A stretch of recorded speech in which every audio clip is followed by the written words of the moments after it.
Tomatoes are one of the most rewarding crops to grow, but if you're dealing with tired, lifeless soil, even the most promising seedlings can disappoint. Poor fruit set, leggy growth, and diseased leaves are all signs that your tomatoes are struggling to adapt to a compromised growing environment. What many gardeners don't realize is that careful, consistent pruning, especially in depleted or recovering soil, can dramatically change your harvest results. When done right, pruning becomes the bridge between struggling vines and productive, fruit-heavy plants. In dead or depleted soil, tomatoes are working harder than ever just to survive.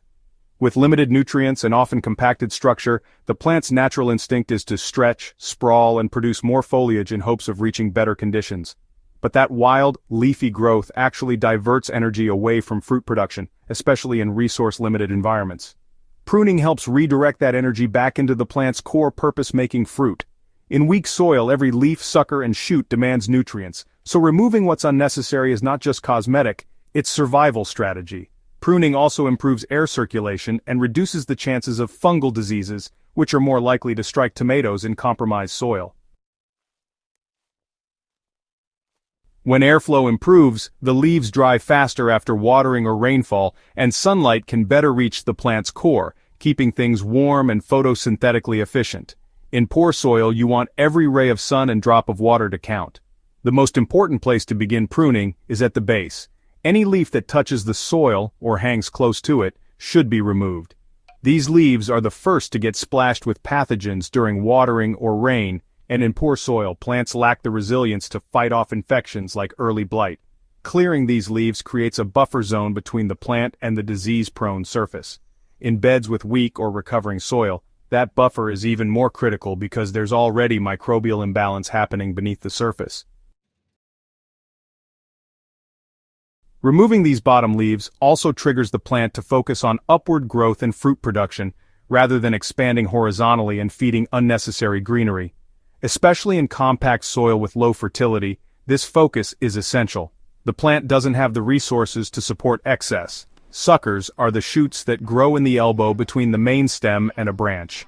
In rich soil, you can afford to let some of them grow to form a bushier plant with more flowering sites. But in dead or rebuilding soil, each sucker is a potential drain. If your goal is maximum fruiting with limited soil resources, you need to remove most of these suckers, especially the lower ones. Pinch them off when they're small, just an inch or two long.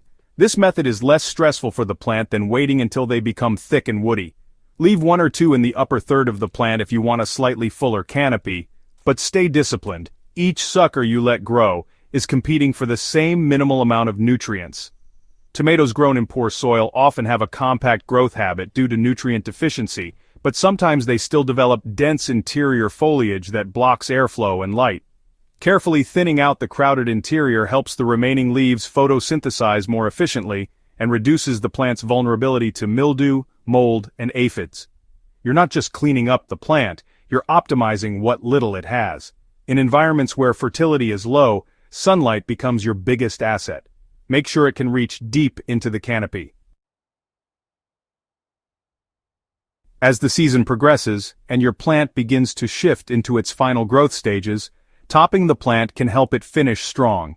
This involves cutting off the main growing tip once the plant has set a desirable number of fruit clusters, usually after the 4th or 5th truss on indeterminate varieties. In poor soil, this technique prevents the plant from wasting energy on vertical growth and focuses the last bit of nutrient reserves into ripening the existing fruits. Topping also signals to the plant that its job is nearly done, and it can put all its effort into maturing the tomatoes already on the vine. In low fertility environments, this can be the difference between green fruit that never ripens and full, juicy tomatoes by the end of the season. After pruning, your tomato plant is leaner, more focused, and more efficient. But don't leave it unsupported.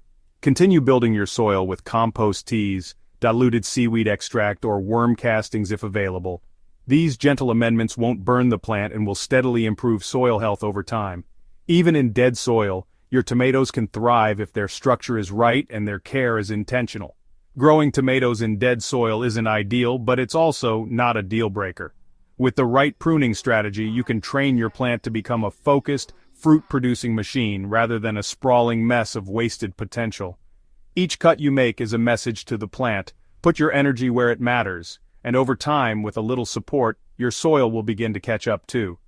If this guide helped you rethink how you grow tomatoes, hit that subscribe button and join the Hydrohaven community.